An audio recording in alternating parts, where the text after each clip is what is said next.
بقرآني وإيماني وتكبيرات قرآني بقرآني وإيماني وتكبيرات قرآني. أعوذ بالله من الشيطان الرجيم. بسم الله الرحمن الرحيم. الحمد لله رب العالمين، والصلاة والسلام على من أرسل رحمة للعالمين، حبيبنا ونبينا محمد وعلى آله وصحبه ومن تبعهم بإحسان إلى يوم الدين. Chers sœurs, chers frères, chers amis, la famille, Assalamu alaikum wa rahmatullahi wa barakatuh. Nous revoilà encore aujourd'hui par la grâce d'Allah pour continuer notre immersion dans le monde du Coran. L'objectif, c'est de saisir ces mots que contient le Coran. Ensuite, de les comprendre profondément. Mais en fin de compte, le plus important, c'est de le vivre, comme Allah nous demande de vivre le Coran. C'est dans notre intérêt. Et nous l'avons vu avec la sourate Abasa, il s'est renfrogné. La sourate 80, nous avons vu les débuts. Qu'est-ce qui s'est passé? L'histoire de l'aveugle et du prophète alayhi salatu salam. Allah nous montre c'est quoi le Coran lui-même depuis Lawhul Mahfouz. Et nous nous sommes arrêtés sur le verset donc 16 qui disait que le Coran, que les anges étaient des nobles obéissants. Ils sont nobles et soumis à Allah. Donc c'est eux qui étaient les ambassadeurs du Coran. C'est eux qui l'ont transmis pour montrer toujours la fiabilité de ce livre. À partir du verset 17, Allah subhanahu wa ta'ala maintenant parle avec l'homme, l'être humain, Ibn Adam, le fils d'Adam. Il lui parle directement. Il lui dit ceci. Il lui dit que périsse l'homme. Comme il avait dit, Tabbat yada Abi Lahab, que périsse Abi Lahab. Que périsse l'homme. Pourquoi Allah, subhanahu wa ta'ala, a maudit l'homme, l'être humain, de cette manière? Il y a une cause. Allah ne maudit pas un peuple ou bien un individu sans preuve. Allah même dit, je me suis fait quelque chose. Je dis, j'ai pas le droit, alors qu'il a droit de tout, de punir, de châtier un de mes serviteurs alors qu'il demande pardon. Ou bien un peuple alors qu'il demande pardon. Allah s'est donné ce pouvoir-là qu'il a et il l'a attribué à l'être humain de lui dire, tiens ce droit. J'ai pas le droit de faire ceci si tu fais ceci. En précisant, si tu demandes pardon, si vous demandez pardon, j'ai pas le droit de vous punir. Mais pourquoi d'un seul coup, il maudit l'homme dans ce verset 17 en disant que périsse l'homme, l'être humain, nous les hommes. Comme il avait dit, Innal insana lafi khusr. Vous êtes en perdition, vous tous. Mais après, il a précisé, il a fait des exceptions. Il nous a montré comment faire pour ne pas être parmi les gens qui ont perdu. C'est la même chose là. Il nous a dit, Qutilal insan ma akfara. Que périsse l'homme, qu'il disparaisse à cause de son ingratitude. Parce qu'il est ingrat. Dans Suratul Adiyat, il dit Innal insana li rabbihi lakanud. L'homme est ingrat envers son Seigneur. Regarde tout ce que Dieu t'a donné. Le bonheur de vivre, le bonheur d'avoir des enfants, d'avoir des parents, de manger à ta faim, de dormir quand tu as sommeil. Mais tu rejettes tout ça. Tu penses que c'est toi qui peux créer le sommeil, c'est toi qui peux créer la pluie, c'est toi qui peux créer le soleil, toutes ces choses, ces éléments qui t'entourent, qui te donnent cette possibilité de vivre. Tu penses que c'est toi, donc tu as effacé l'existence de Dieu. C'est ça qu'on appelle kafara. Kaf, fa et ra. Le verbe kafara veut dire effacer. Yukaffirullah sayyi'ati hasanat. Allah efface les mauvaises actions pour remplacer par des bonnes actions. Le mot kafara ne veut pas dire directement mécréance, infidèle. Oui, ça le signifie. Mais l'étymologie du mot veut dire effacer. Donc, tu as effacé l'existence de Dieu. Tu as effacé les bienfaits de Dieu. Là, tu rentres dans ce qu'on appelle kafara, un effaceur. Quelqu'un qui gomme tout, qui gomme l'existence, qui gomme la vérité. C'est ça qu'on appelle donc un incrédule, un ingrat. Allah il dit pourquoi l'homme est arrivé à ce stade d'ingratitude.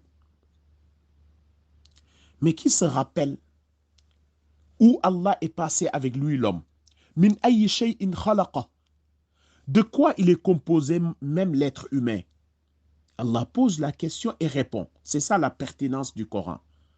De quoi Allah t'a créé, toi ma sœur, toi mon frère, toi mon ami, toi ma famille? Allah te parle dans cette sourate. Une interrogation qui est une affirmation qui est développée par la suite de cette sourate. De quoi tu es composé? Au 7e siècle, les frères, les sœurs, les amis, la famille, Allah transmet au prophète qui n'a pas été à l'université, qui n'a pas fait les études que vous avez fait, vous et moi et les autres, mais qui savait la reproduction, comment l'homme est fait. Et il lui répond ici, tu as été créé, toi l'homme, à partir d'une goutte de sperme. D'une goutte de sperme. Cette liquide que si taché sur tes habits, tu vas vite le laver parce que tu ne veux pas qu'on sente ni l'odeur, qu'on voit ni les taches. Et il t'a créé à partir de cette liquide insignifiant. Donc il a créé l'homme, il le créa et détermine son destin. Et c'est à partir de là que ton destin a été fait. On va arriver sur Suratul Qadr ou bien Laylatul Qadr, la nuit du destin. Allah a tout décidé en haut. Voici, Allah a décidé tout. Donc le libre arbitre. Pourquoi? Mais vas-y dans l'administration. Vas-y dans l'administration, on te donne une feuille. On te dit, ici réservé à l'administration. Tu n'as pas le droit d'écrire. C'est ça le destin. Allah sait ce qui va être écrit sur réservé à l'administration. Mais toi, le reste de la feuille, remplis ta date de naissance, remplis tout, œuvre. Ne fais pas de bêtises. Mais ce qui va être écrit et ce qui a été écrit, qui va être écrit, lui, il le sait. Ce qui va changer, il le sait. Mais toi, tu ne le sais pas. C'est ça le destin. Si vous voulez comprendre c'est quoi le destin. C'est pourquoi il a dit Min nutfatin khalaqahu, j'ai créé l'homme à partir du sperme, faqaddarahu, et j'ai décrété sa vie. Qu'est-ce qu'il va avoir, qu'est-ce qu'il ne va pas avoir, c'est quand il va mourir, c'est avec qui il va se marier, à quel enfant il va avoir. Tout ça, Allah l'a décrété au moment où le sperme est là et disponible. Et ça, c'est le Coran qui le dit au 7e siècle, au moment où on ne parle pas de modernité, au moment où on ne parle pas de toutes ces technologies. Ça peut être que les paroles d'Allah. Qui peut inventer ça à cette époque? Quelle science ces gens-là pouvaient avoir pour nous dire ce que nous pouvons confirmer aujourd'hui? Revenons sur le chemin des paroles d'Allah parce que c'est une vérité. Allah nous dit ثم السبيل يسره ثم أماته فأقبره ثم إذا شاء أنشره. Donc je suis au verset 20, 21, 22. Au verset 20, il nous dit, et puis il a facilité le chemin, c'est-à-dire il a facilité sa mise au monde, ou suivant une autre exégèse du Coran, donc les autres, comme Imam At-Tabari, donc, et d'autres imams, ils disent, il lui a montré la voie pour accéder à la foi. Ça, c'est une autre interprétation. D'autres interprétations disent, il a facilité sa naissance. Comment il est sorti dans le ventre de sa mère. C'est valable. Et il dit, thumma amatahu fa aqbara. Après, il sera mort, l'homme. Puis il lui donne la mort et le met au tombeau. Et il autorise qu'on l'enterre.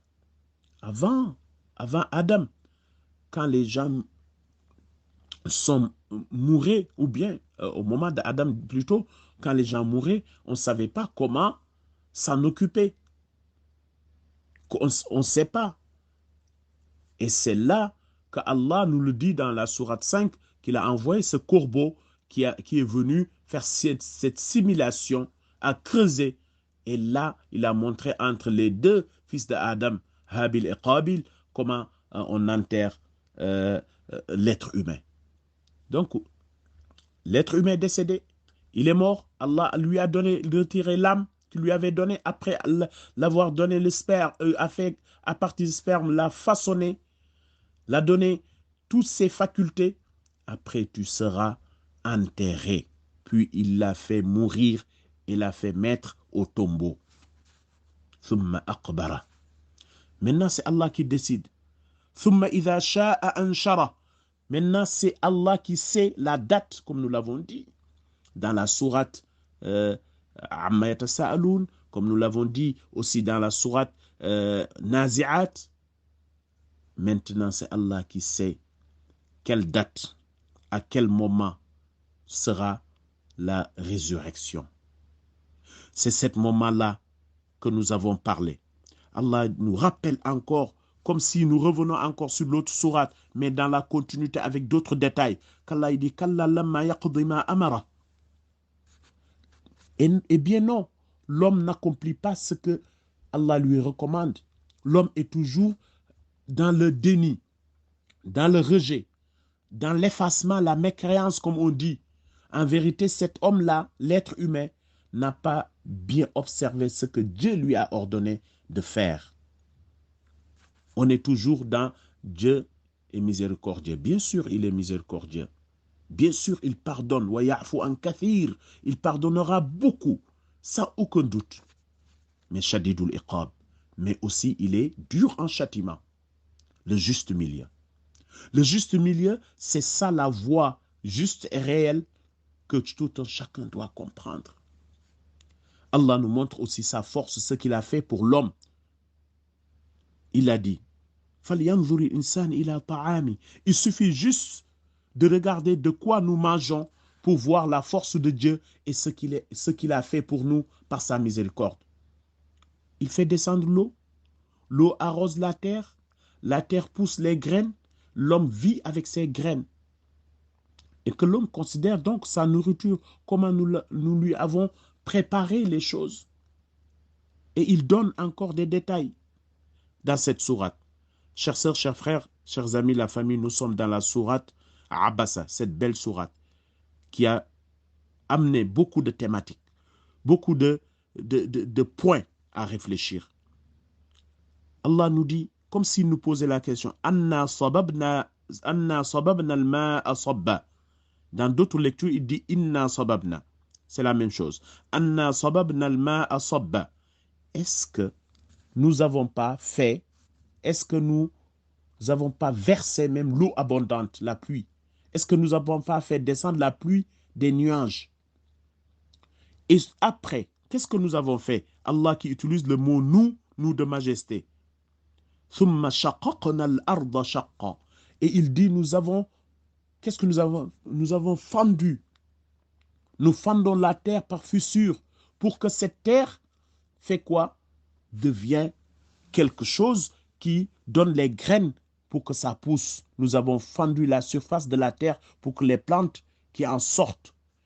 Et nous avons fait pousser des graines. Nous avons fait pousser des graines pourquoi? Pour que vous puissiez vous nourrir. C'est Allah qui déclare ce qu'il a fait. Pour que vous puissiez vous nourrir. Mais il ne s'est pas arrêté là. Il a dit surtout, la terre sort des vignobles, des légumes, toutes sortes de nourriture que vous avez besoin. Dieu, il dit, je l'ai fait. Des raisins, des oliviers, des palmiers, des jardins touffus, des fruits et des herbages. On est jusqu'au verset 31 quand Allah donne les détails, de 28 à 31. Et il n'a pas fini, il dit Mata'allakum wa li an'amikum. Pour vous, votre jouissance, vous vivez avec, vous profitez avec, mais aussi vos animaux. Qu'Allah nous guide. Ce qu'on mange, nos animaux en mangent et on en profite. Tout ça, Allah dit, c'est moi qui ai fait ça. Réfléchissez ce que j'ai fait pour vous. C'est pourquoi, si vous n'êtes pas reconnaissant, vous êtes ingrat. Qu'Allah nous préserve d'être ingrat envers Allah qui nous a fait du bien, envers toute personne qui nous a fait du bien. Parce que l'ingratitude, c'est proche de la mécréance. Qu'Allah nous préserve de ça. Wa sallallahu barik ala Muhammad wa alihi wa sahbihi ajma'in. Wassalamu alaikum wa rahmatullahi wa barakatuh.